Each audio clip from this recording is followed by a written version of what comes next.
কে বলেছে আইন সবার জন্য সমান? রাত্রিবেলায় যখন মুসলমান তারাবির নামাজ পড়ে তখন একদল জঙ্গি এসে অত্যাচার করে মুসলমানদের ঘর বাড়ি ভাঙচুর করে। এরপরেও যখন পুলিশ প্রশাসন এসে পৌঁছে যায়, তারপর এই মুসলিম সমাজের 49 জন মানুষকে পুলিশ তুলে নিয়ে যায়। এই হচ্ছে দেশের আইন ব্যবস্থা, শাসন ব্যবস্থা। মুসলমান যদি বাড়িতে নামাজ পড়ে তাও দোষ, মুসলমান মসজিদে নামাজ পড়ে তাও দোষ, মুসলমানের খাওয়া দাওয়া কী করবে সেই ব্যাপারেও কিন্তু সরকার বলে দেবে।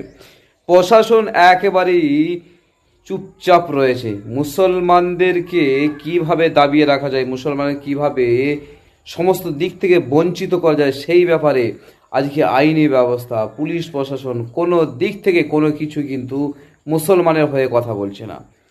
মুসলমান সামান্য নামাজ পড়বে তার জন্য মুসলমানকে অ্যারেস্ট করছে সরকার। এরকম সরকারকে ধিক্কার জানাই, একবার নয় বারবার ধিক্কার জানাই।